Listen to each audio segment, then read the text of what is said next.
Series 1, a brand new automobile. Okay. Our next plenary panel, Navigating the Digital Commercial Landscape. The panel will be moderated by Dennis Yao Yu, Vice President of Sales and Business Development for Firework. Please welcome Dennis and the panelists up to the stage.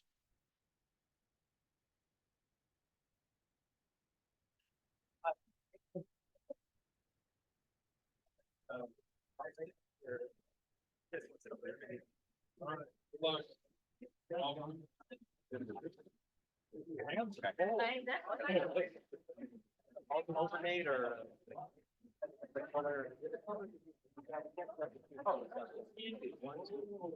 actually, switch up. Oh yeah. Oh, is that? Oh, I stole one. Hello, hello. On? Is on? It's on. Good. Okay.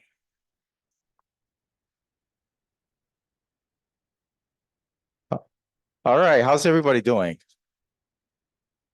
Okay. I don't hear anything, but we're gonna start now. So welcome everyone to our panel on navigating the digital commerce landscape. I'm thrilled to moderate this discussion with our esteemed and diverse panelists here over here. This topic is near and dear to my heart as I've spent my entire career in retail and also e-commerce, building brands and technology products. Quick self-intro. My name is Dennis Yao Yu. I've spent my past 20 years in retail and e-commerce, currently the VP of Sales and Video Commerce startup called Firework. Firework is funded by SoftBank, American Express, Lightspeed. We provide shoppable video solutions to brands like L'Oreal, Williams-Sonoma, Gap, etc.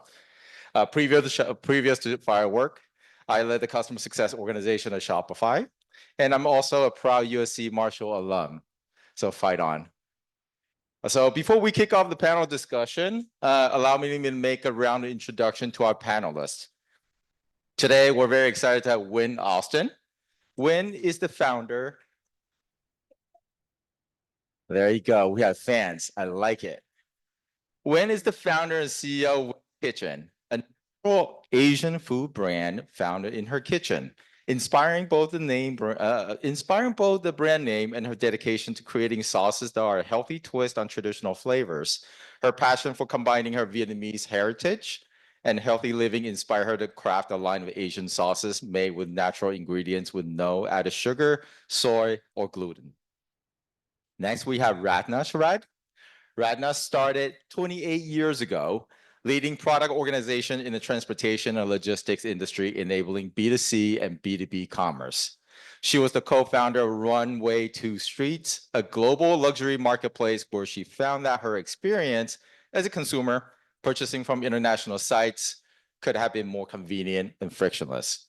So like the other great entrepreneurs, she scratched her own itch. She then founded Flavor Cloud as an enterprise e-commerce SaaS solution in 2018 when she realized that anywhere to anywhere logistics is a critical need in the industry and set out to enable any brand to go global. Next, at the end, we have Sean McCartney. Sean is the Chief Supply Chain Officer at StockX, where he has helped enable the unicorn status e-commerce marketplace startup to achieve 6 times growth over the past 4.5 years. He is responsible for StockX's global fulfillment network and proprietary tech-enabled verification technologies, which spans 3 continents and serves customers in over 200 countries. Sean has extensive experience in end-to-end supply chain management, operations, and continuous improvement from working in and with companies such as Home Depot, Li & Fung, performance teams, and more. He also provides global supply chain and e-commerce advisory and consulting services as the CEO of Steering Commerce. Next, we have Ron Escapote. Ron brings his 29 years of transportation, supply chain, logistics, management experience to Beck Food, Boba Fam. He currently serves as COO, having held previous positions as the managing director and VP for previous global supply chain and trading companies. A career highlight was co-founding Cargo One Incorporated in 1999, which specialized in logistic management and supply chain to from Asia, South America, and Europe. He grew the business through strategic planning and acquisition into a $40 million privately held corporation with offices in Latin America and the United States. Last but not least, we have the special Mion. You may not see her picture here, but just like anything else, we always have good surprises at the end. So Mion, would you give a little introduction of yourself?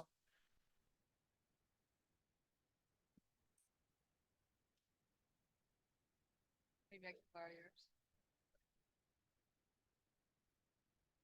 Hello, Yes, can you that hear me? works. Okay. Yeah, I was invited to speak on the panel this morning, so surprise. Very honored to be here. I'm an alumni from cohort 5 in 2018. Fight on.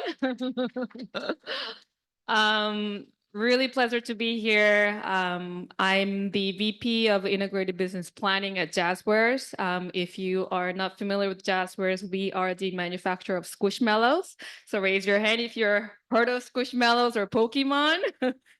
Yeah, we're the manufacturer of the Squishmallow, Pokemon, and a lot of other toy products around the world. I have about 20 years of experience in S&OP in the CPG industry, jewelry, toy, fashion. And I've been with the current company about 3 years in charge of implementing S&OP process and systems, including some of the AI and machine learning implementations. Again, very glad to be here and fight on. Yeah, fight on. You guys definitely taken a lot of money from my pocket. So thanks for being here. So without further ado, let's hear from the experts. We'll save some time at the end for Q&A as well. And just to kick it off with a discussion, let's start with the consumer-facing part of commerce. So let's start with Wen. As a founder of a CPG food brand, how have you leveraged that digital platforms to create a deeper connection with your consumers and also enhance your brand engagement? I've always had a passion for connecting with people through food. And so in building a personal brand, I really leverage social media to connect with my consumers. My company really started organically just by me sharing my recipes and my sauce through Facebook. And then I always tell people it's like an accidental business and it took off on a mind of its own. But I'm very active on social media. I communicate directly with my consumers. I share recipes on there. And I tell people, I'm just like them. I'm a busy working mom. So I'm always like cooking and videoing with the other hand and sharing easy, healthy recipes.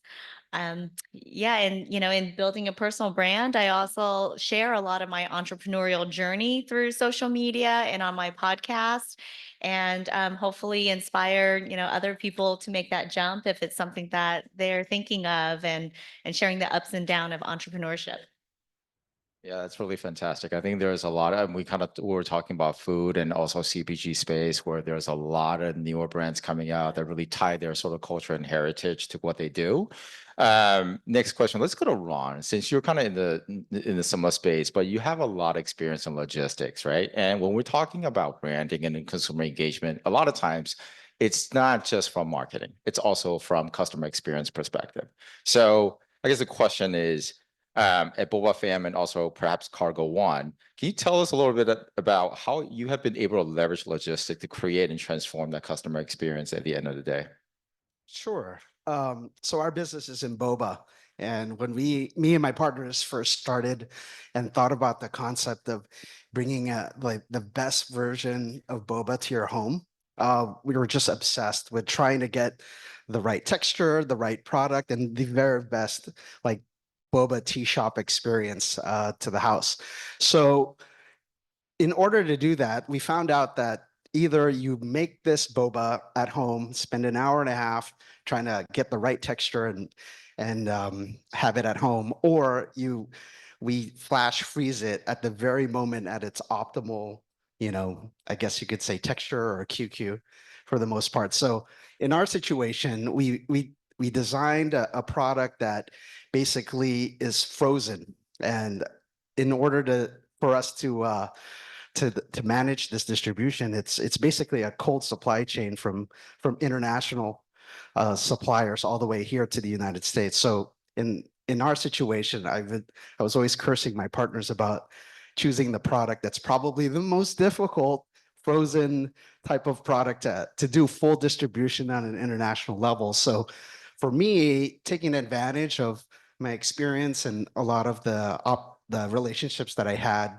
overseas with procurement, with the ocean lines, understanding reefer and frozen transportation, as well as frozen warehousing and frozen full trucking distribution at a timely pace to the point where we can maintain this product at its optimal like moment in time all the way to the customer doors. So for us, it's really important. I took advantage of what I know to kind of bring like the best version of the product to the customer.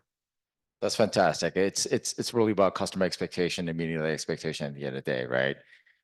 Sean, going to you. So StockX is a well-known thriving marketplace. And admittedly, I think I told you I'm also a customer.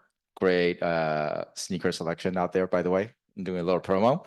As a digital first business that's closely tied to AI, like how do you see the role? And we'll, by the way, we'll dig into a little bit more on the AI later on as well. But if you could just touch a little bit at the high level, how do you see the role of AI in enhancing that consumer engagement and brand connections within marketplaces like you guys, or perhaps even Amazon and other types of marketplaces? You bet. Yeah. So I think there's so many applications that we've not even thought about yet, but the very clear ones when you think about just personalization, right? Knowing your customer.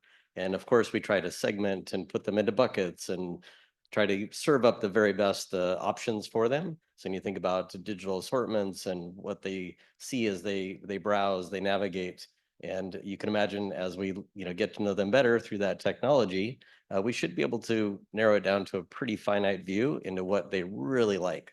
So I think that's one. And then certainly I'd call it just the obvious space, particularly with the large language models in customer service. Just the knowledge bases, being able to serve up information quickly and service customers through customer service. It's a great answer. Switching gear to the topic of omni-channel strategy. That word or term has been around for a few years now, and I think people have given it various names, whether they call it multi-channel, omni-channel, unified commerce. But I think at the core of it, the brands and retailers just want to meet the customer where they are, and that kind of goes back to what you're saying in terms of personalization and also meeting customers at the right time as well. As we all know, names are easy to make up, but executions are hard. So, Rathna, as a founder of a technology platform, what strategies do you recommend us for optimizing supply chain to support that, sort of whether it's wholesale, e-commerce, and any other channels with the goal of unifying operations effectively and efficiently? Yeah, so I guess I have a very unique point of view because of what we do. We at Flavor Cloud make international shipping easy. That means we're solving 3 core pain points for cross-border. That is shipping, customs, and compliance, so global trade. And from that vantage point, I would say we deal with all CPG categories. It's really interesting to kind of hear perspectives here. And it's about both B2B and B2C. For B2C, a lot of the personalization, yes, but we kind of start with conversion optimization. So it's about personalizing and making an international checkout experience to be as close to domestic as possible, so that the consumer feels like they're just shopping from a brand. It doesn't matter where they're located. And a lot of you are trying to make this connection directly with the consumer. And today's world is that connected world. I can find a brand on Instagram and TikTok, and I really don't care where they are based, and I just want the product. I want it now. SLAs, transit times, all of those expectations are exactly like domestic. So that's one of the most important things, I think, on B2C. On B2B, we've seen a very significant evolution, if you will. Again, it's all rooted in consumer behavior because ultimately they're moving the needle in how we think about supply chain optimization. And the two drops and waiting 8 months for inventory is no longer relevant. Products go obsolete. TikTok drops happen, based on spikes. So what we're seeing is a much more, agile wholesale environment. So these are smaller drops, so you have better control over inventory. Certainly the supply chain issues that we've had post-pandemic contributed to that. I'm sure you guys have very specific stories, but there's lots of different across the board. We see that essentially change how brands think about B2B, and it's moving to what we do. We're a parcel and freight network, the largest cross-border network of carriers. So a lot of it is about resilience and redundancy and how do you enable these brands and their supply chains. Yeah, I mean, that's kind of goes right back to the sort of CPG conversation, right? So how have you implemented digital commerce in your overall omni-channel strategy? And what challenges have you faced in unifying these channels, given that my guess is like wholesale is a major revenue driver still for the brand? Well, is it okay? Well, I would say that, digital commerce is extremely crucial in my business. That's the way that you build trust and credibility with consumers. I mean, we're all consumers here, and if I'm interested in a product or service, what is the first thing that we do? I go on Instagram, I check out their website, I go on their website, and it's also a way for us to share our brand mission, our products, our story, and to build that loyalty with consumers. And even if the customer sees my product on my website, they may not purchase at that moment, but they might check out Amazon, they might go to the grocery store and then be able to see it on the shelf and then think to themselves, oh yeah, I've been meaning to try this and grab it. So I think especially in this environment, it's extremely crucial to have e-commerce presence. So it sounds like it's serving multiple purposes. Really, it could be different touch points of the customer journey. Right. And I would say one of the challenges is that, it's very difficult to measure the true cost of customer acquisition because we don't know really what is driving or impacting the customer to buy the product. Is it Instagram? Is it TikTok? Or is it the packaging on the shelf? So that's where I would say one of the biggest challenges for CPG is. Yeah, no, good point. The next topic, let's go something a little bit grander. Okay. Internationalization is a big piece of growth plan for many commerce companies, retailers, and brands, despite the global political uncertainty that's going on. So even when I was at Shopify, helping merchants go land and expand globally was one of the main focuses from a product development standpoint. And it still continues to be a mission critical piece to this day. That being said, Mion, I think you may have a good view on the internationalization of global expansion, given that the brands has essentially exploded, in recent years. So can you talk a little bit about that? Yeah, I think what I can bring to this table, from my perspective, is the data and kind of the planning software, the demand planning software implementation that I've been on a journey for. I would say one of the most important lessons that we've learned going globally is really understanding different market trends and the demand signals that can be really different regionally, territory-wise, and also understanding, the drive behind all of the market trends, right? So I think if you think about Squishmallows, at the end of the day, it's a toy, right? But we have a lot of licenses with different properties like Disney, Universal, Lego, Hasbro, and Marvel, right? And not every single property or license is equally popular or trendy in different countries and territories. So being able to really read the demand signal that is different per territory has been extremely important.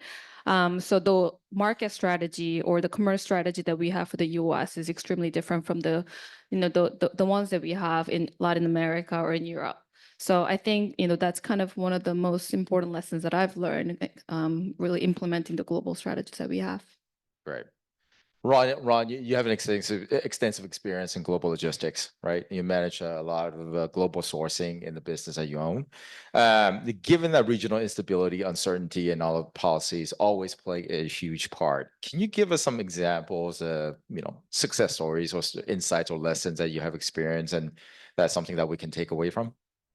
Sure. So, with our product coming in from overseas, we kind of focus on like maybe three specific things. I'd say, you have risk assessment and diversification, visibility and relationships. So with the risk assessment, we're constantly looking at the political, the environmental, the economic issues that are happening. So for example, some of our products that may be coming from Taiwan, some of those challenges that may be happening between, China and Taiwan, is that going to affect our supply chain? So we're constantly looking at that information on a regular basis.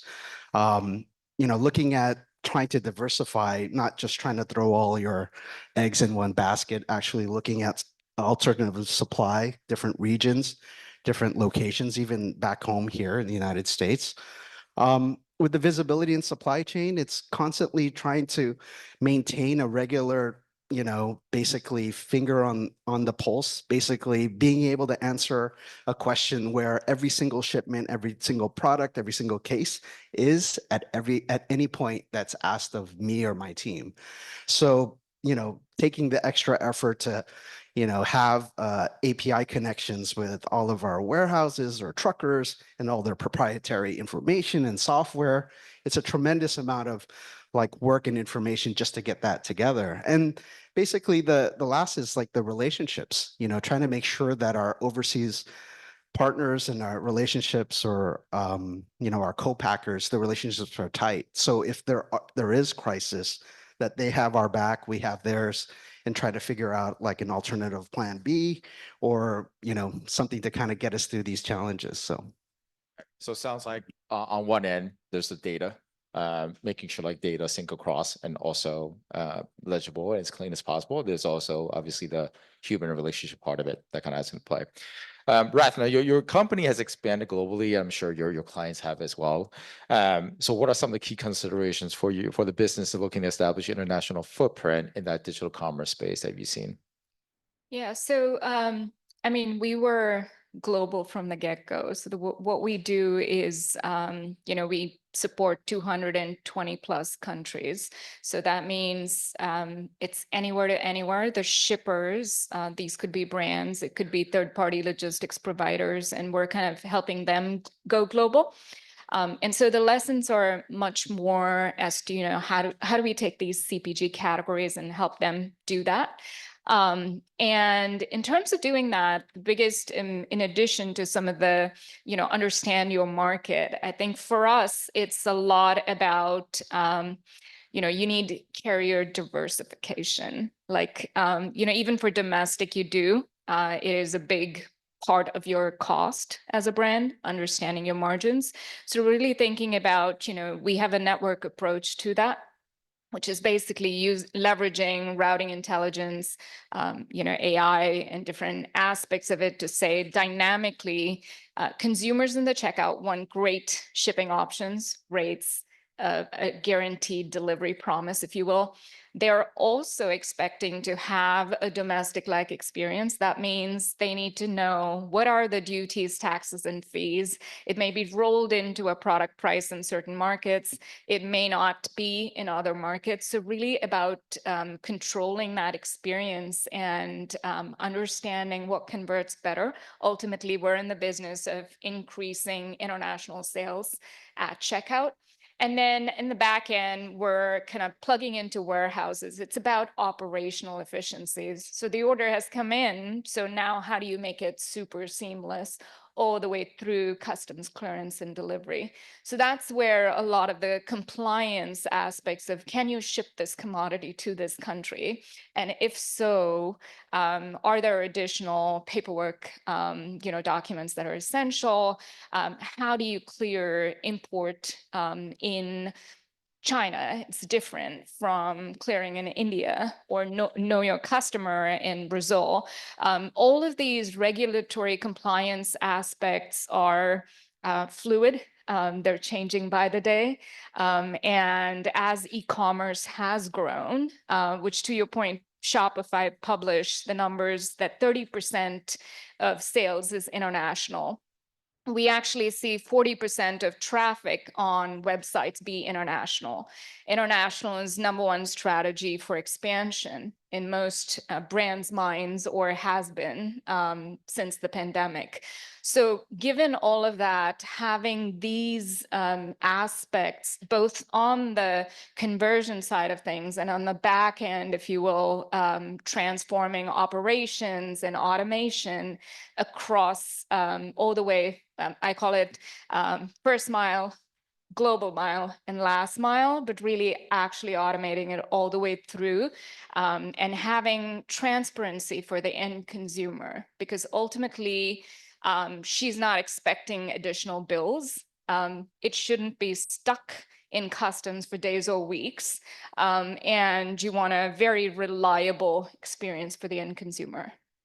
Yeah, I think we have all been trained now as consumer to, essentially you just have a 1 click and 2 clicks and having a product delivered to your door next day or 2 days without any sort of friction, without even having to call UPS or check the tracking, right? So I think that's translated whether B2C or B2B, like you mentioned. So I think internationalization, a lot of people, when they think about it, there's a lot of growth opportunity. At the same time, Sean, so I'm gonna go back to you, like this could be one of the things that when people go international, especially very specific to your business, it's going to be a hot one, by the way. So the StockX ships and sources name brand goods globally.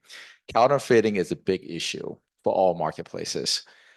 What is StockX doing to shape the future of commerce with digital and tech-enabled brand protection, specifically on anti-counterfeiting? Yeah, thanks, Dennis. That's definitely at the core of my being. The bad actors are so bad. I mean, organized crime, big business, and frankly, they have gotten to a point of the aesthetic, right? The look of it on the outside, whether it's, a Louis Vuitton bag or your favorite sneakers. And so, it's just, and even you see on social, the reps, as the kids call them, just really, really unfortunate. Of course, the brands are losing value and sales, in addition to all of the, consumers getting essentially ripped off. So we've been doubling down on this. We know it's a space that we can win, and we are very well positioned to win, putting a lot into technology, since we are a technology company at heart. But it even actually happens before the physical goods start. So if you think about the digital dust and the bad actors and the trails that they leave, even before an item is listed on our marketplace, we'll aggregate the data, give a risk score. Is this a good actor or a very dangerous actor?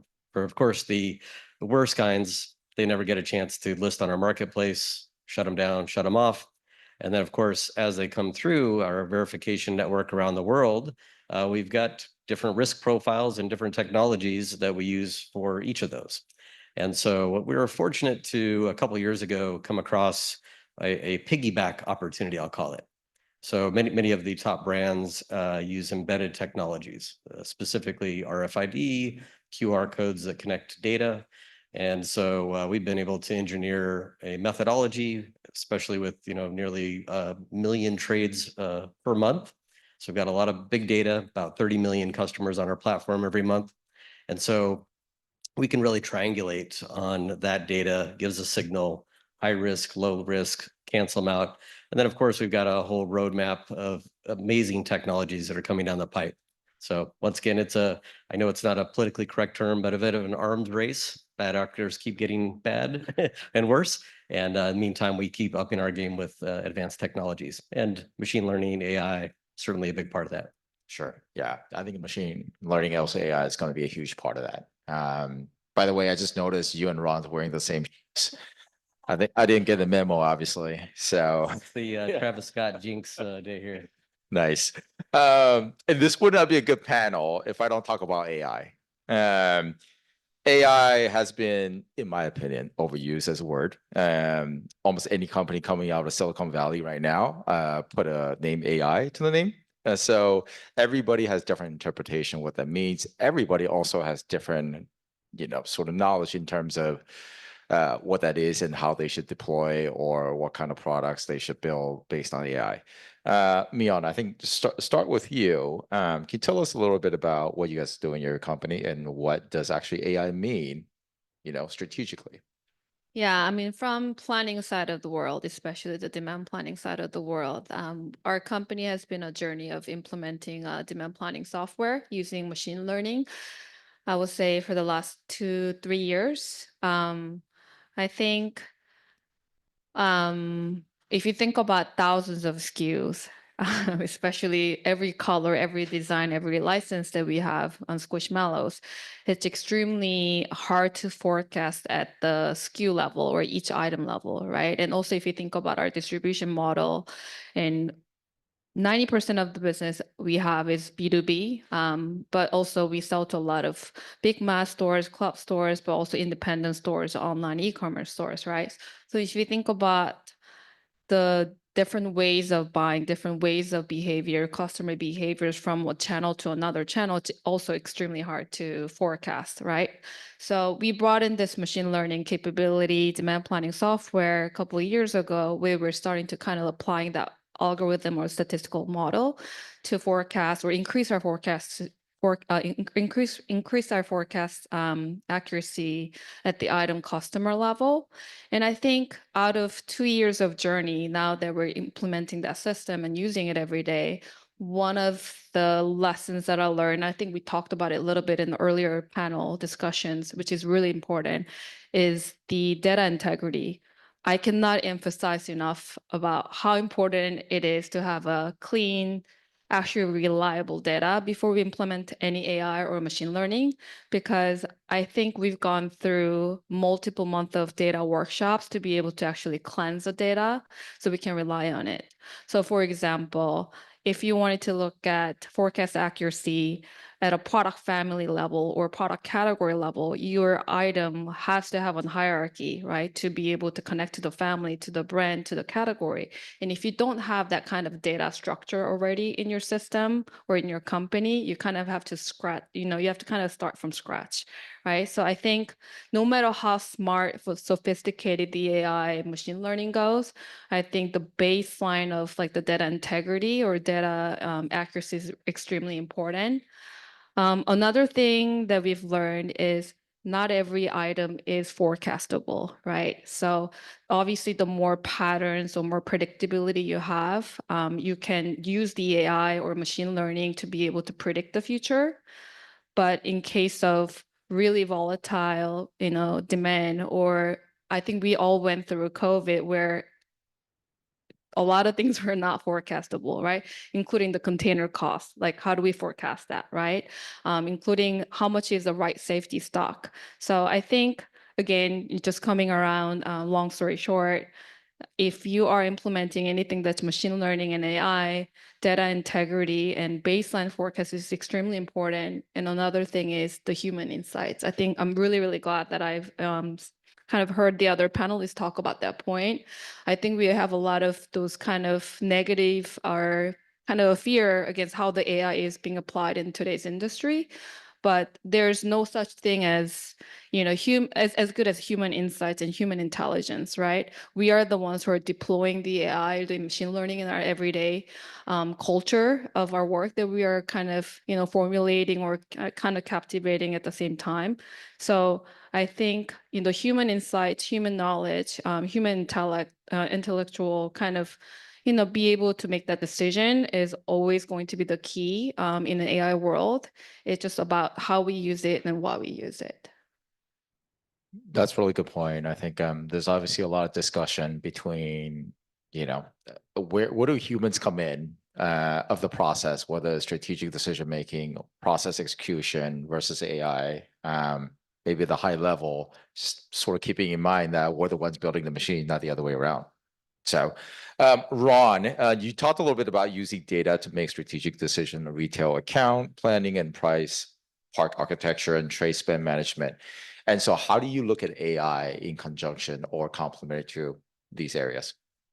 Well, for our business, information and data in regards to the customer velocity at the actual retailer is extremely important. So, I grew up playing baseball in high school and in college, and everyone kind of might have seen that movie Moneyball or knows about Moneyball and the amount of looking at not your non-traditional information in regards to trying to find that edge or find that special player. So in our business, it's interesting because a partner in our business is this company called Omnium, and they're a company full of data scientists. So we actually pull and actually consolidate all the like spins data, IRI data at every single retailer that we have every day, every week. And we actually have, we take a look at the information to kind of answer questions like, oh, well, in a particular region at a particular time, this particular customer would buy this flavor along with this flavor. So we start getting more information, starting to understand and create learning about the actual consumer itself in particular areas. So taking advantage of this information gets us super excited because it's all of a sudden insight or information that, we feel like we're the only ones that know. So using that information, we kind of work with current customers or like potential customers looking at, all right, let's take a look at the set. Let's take a look at particular pricing models. What type of this is what's going to work best in your particular region at this particular price. And these are the promotional like triggers that we're going to do to get this optimal part. So the idea is working with these retailers so that they win and we win at the end of the day. But actually just rolling up our sleeves, getting all this information that, in the CPG area, it still feels a little bit behind in regards to, I'd say, technology or how you use the data. So we're trying to take advantage of our resources and all the smart people we have in-house to kind of, give us an edge and keep us ahead of the game. So That's great. What about you, StockX? How do you see, are there any sort of framework or also just as from a sort of the view of how you guys are going to deploy, AI or utilize AI? Yeah, well, I did touch upon the brand protection and verification space, just the data rich, really great opportunities there. I think you start looking at maybe tie this in with the ESG sustainability side with the biggest impact to our planet and carbon, with category 3 and transportation, of course, is the big driver of that. So we see with intelligent routing, like really optimizing the way we move things around the world with buyers and sellers in 200 countries. It's amazing the points that we touch around the globe. And so further optimization of that, I think, is key. Since we don't manufacture a product, we're getting it, secondhand down the chain, not as impactful, but to the earlier point on S&OP, just see massive opportunities of trying to, really get the demand and the supply right. I think there's a stat out there that overproduction, because not getting the forecast right, is between 30 to 40%. So massive impacts on our planet with product that's moving all around the world. And we're pretty unique in the global visibility to where supply and demand exist. So brands and retailers are saying, okay, we think the demand is here, but in reality, it's somewhere else. And so marketplaces like ours, we end up harmonizing and balancing supply and demand, but do see big opportunities there as well. And then you think about just the speed in which things move. The ability to identify, should it go on a boat, should it go on a plane? You've got to think about a 35% increase in carbon footprint when you go from that, boat to a plane. So more intelligence, more AI application in that space, I think will be. What about you, Ratna? From a sort of technology vendor perspective, what are some of the best practices that you would recommend?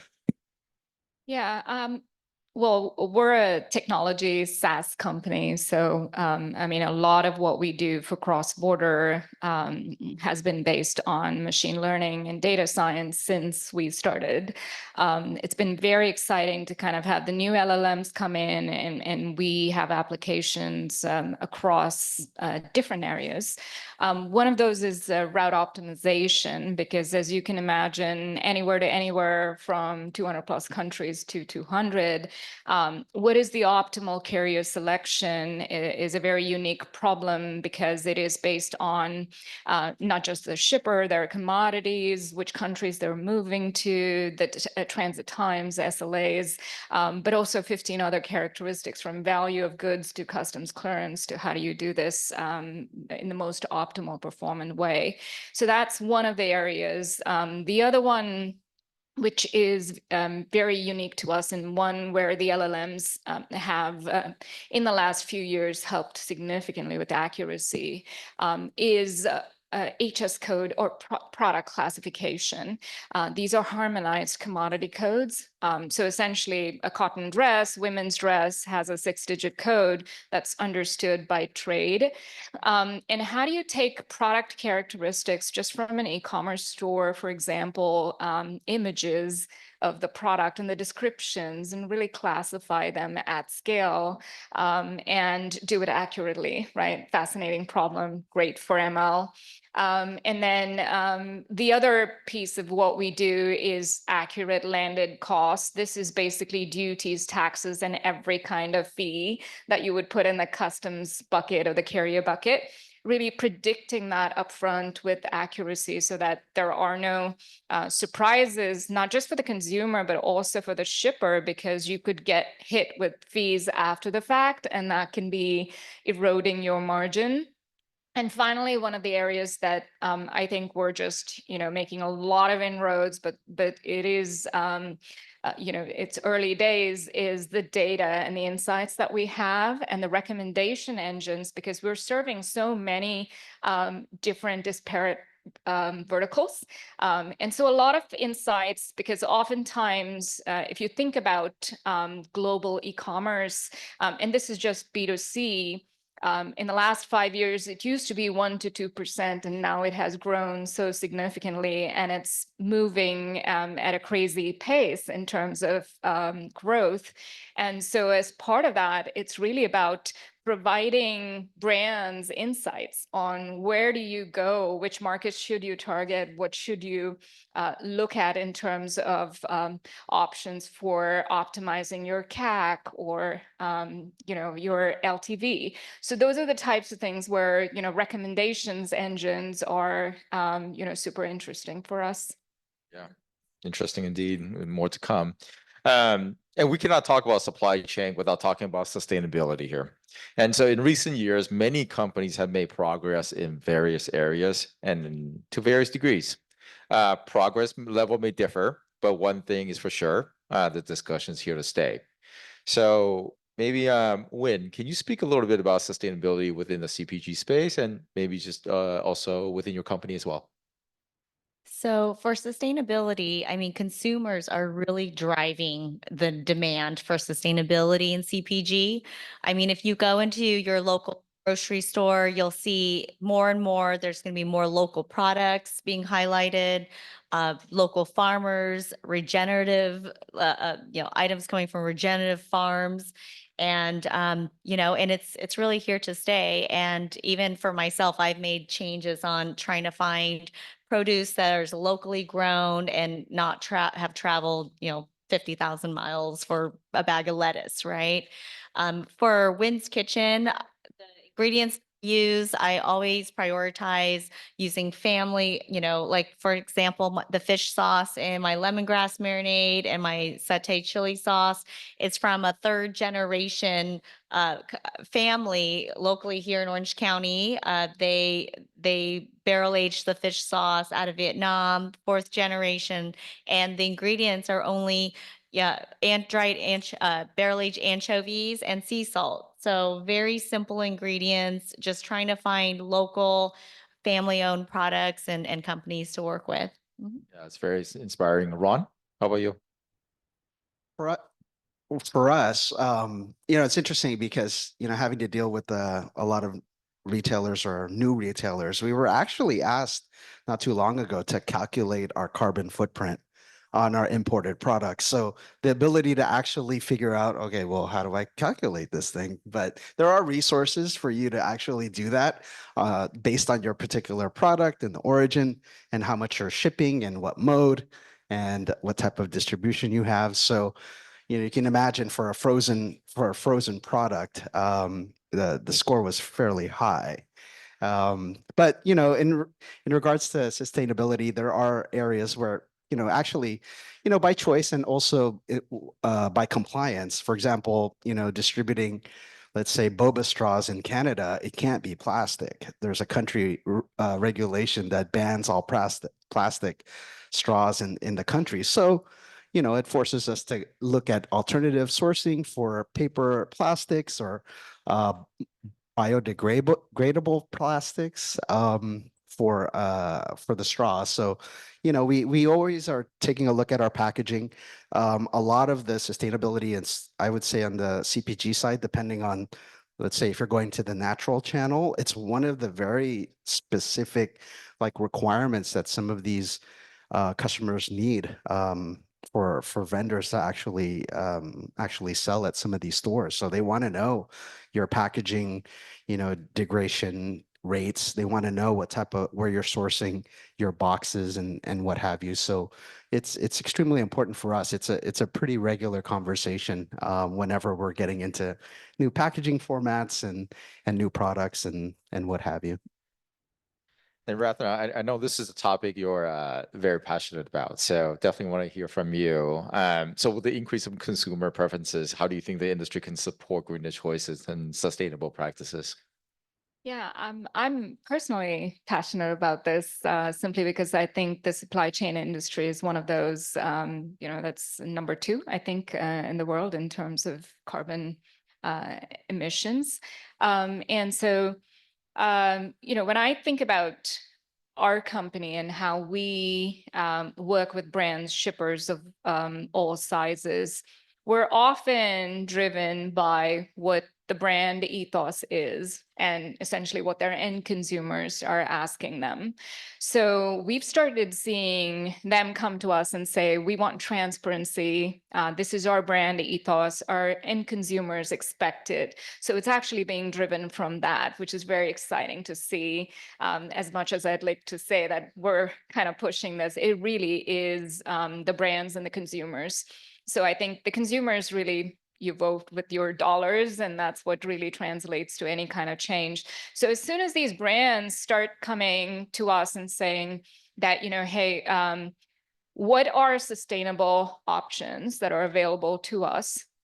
We have the largest cross-border network of carriers, 300 plus optimizations, and we try to understand what each carrier is about. How do they measure? And it's not a lot of them that offer data around, what is your carbon footprint? And then the second thing we try to do is how do you offset that? That's the question that we get. So for us, I think we're still making inroads in this, but it's nice to see that we're moving in that direction.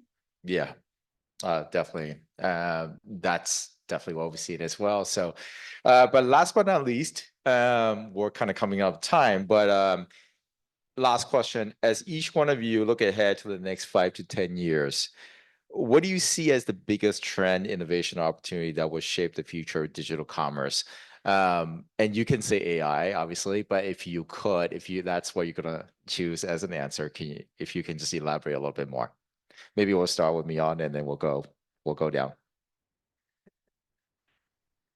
Um, yeah, cliche, but I think I will say AI, machine learning, and sustainability. I mean, that's probably why we're talking about this so much in so many panels, not just at USC, but in a lot of different conferences, right? And I think it all comes back to our consumer behavior and consumer demand, right? And I think if there's more awareness that we are all spreading, expanding, and establishing with our consumers, I think it's going to be more important.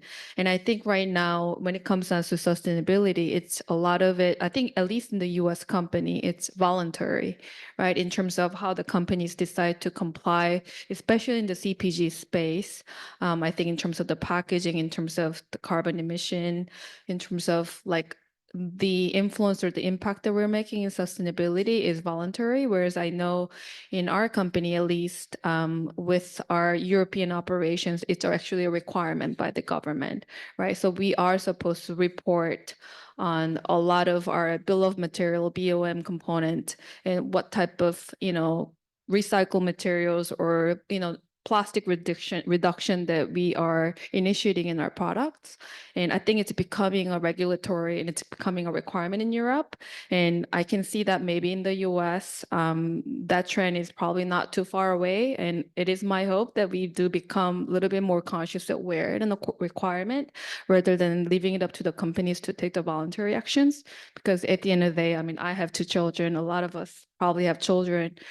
And it's not just a corporate initiative, if you think about it, right? It's how do we want to leave the world that our children want to live in, right? If you are enjoying your nature and environment, like I think it's just no question that we should be a lot more aware and we should be, aware of what type of product we're buying, not only making and manufacturing, but what product are we actually consuming in our everyday home.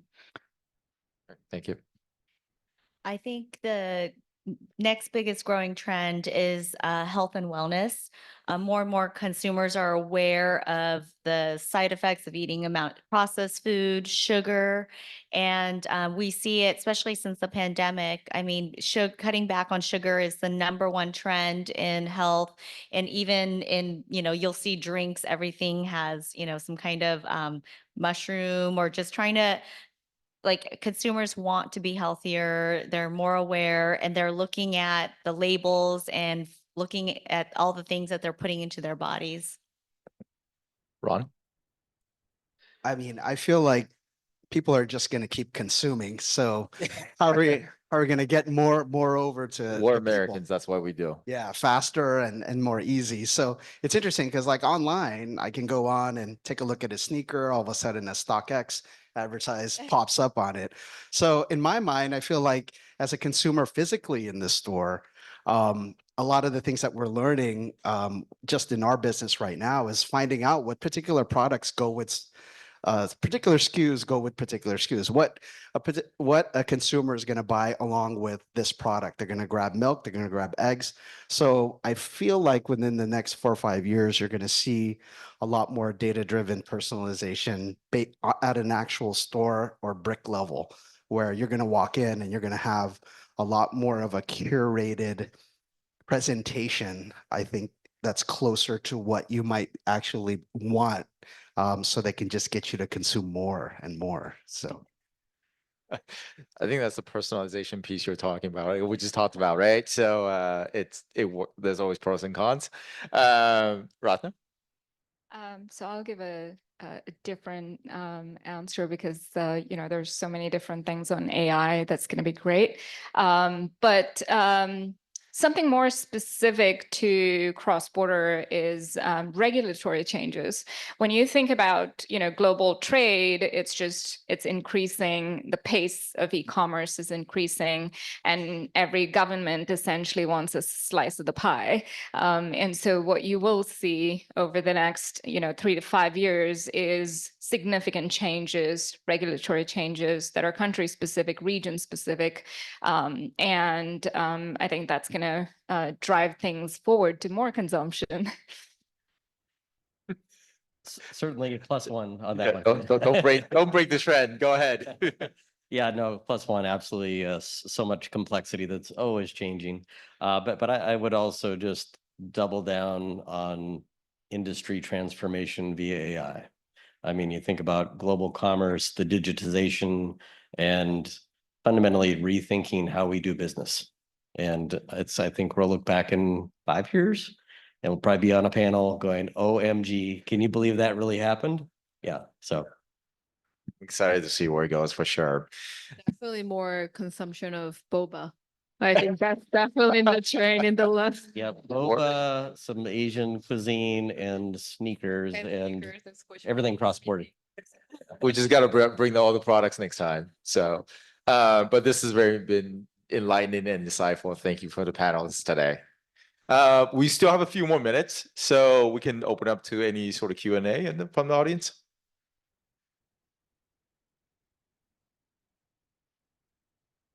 Anyone?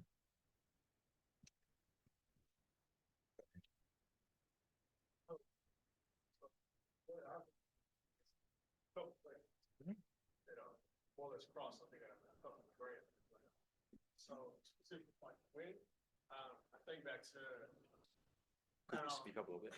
Oh, I'm sorry. Speak up a little. Yeah. But I think back to how, to some of the things you talk about sustainability and farm to table and everything like that. I think back to when Chipotle had that original thought pad, things changed and they had their whole entire issue. People got sick because essentially 7 layers down their supply chain. There was an issue inside the feed. How are you going to look at that? So I guess my overall question is, you're focusing with those suppliers that you have that develop out your different foods. How do you kind of partner with them to make sure that they stay on that sustainability track? And especially when, we are in an economy that pricing things that they can change right off. And at the same time, several of you all spoke about like packaging. Thank you.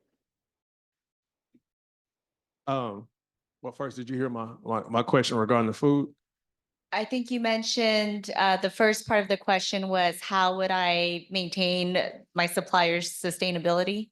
For sure, especially being the fact that it's economy, so things change for them, and then of course you have a commitment to your suppliers and your customers at the same time. So that issue that Chipotle had, where years ago their supply chain was impacted because 7 layers deep, their feed actually changed, and that affected the essentially the cows, which got folks sick in their supply chain, and it was all the way down 7 layers deep in the feed. So it's like, oh wow, how are you gonna really look at that? In the same token, too, across the supply chain, when you're talking sustainability from packaging and whatnot, so many different changes across various different economies, right? Various different countries.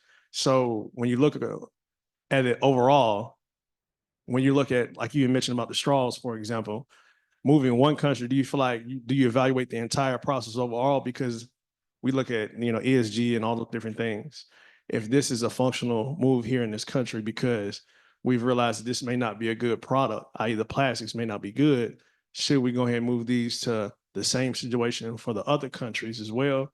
Even though this might not be a regulatory requirement right now, but we know consciously this is a better decision. So how you kind of evaluate those? And I think several of y'all can speak to that. Well, I would say I just take one thing at a time. I try to work with as many local companies as possible. And so, at this moment, I'm not Chipotle. I don't have any meat products or anything like that. So all of our ingredients are sourced, like we're certified non-GMO. We go through rigorous, just looking at all of the details and the manufacturing process. Even my manufacturing is still here in California. I hope to keep it in the United States, even as I scale, because I do believe for my particular product, that's the only way I can really assure the quality is there and be able to manage the ingredients and the brands that go into the sauce. So even I work closely with my co-packer. I pick out all of the suppliers of the ingredients that go into my products. And I think part of your question was about maybe the sourcing quality, right? Or how do consumers trust at the end of the day the products that you're getting? And I think from a toy manufacturing perspective, actually the cost of manufacturing toys is extremely not expensive. But the price that you pay, and a lot of it actually has to do with the distribution and also the testing and inspection. We have a country, industry, company specific testing and industry standards. So in our company, we take it apart to even further to actually inspect every batch of the production at the factory line, in addition to complying with the industry standard testing. And if you go further, if you go to Europe or, some of the, European countries or Australia, the testing standards or the inspection is actually so rigorous that we have to actually increase the price of the product to cover for that. So I think, there's, I think it's a part of, again, sourcing quality and reliability, right? And which I think it's really important, no matter how much it affects the lead time, the cost, and the resources that we have. My boss over there told me it's time to cut it. So if you have further questions, please just find us off stage. But thank you, everybody.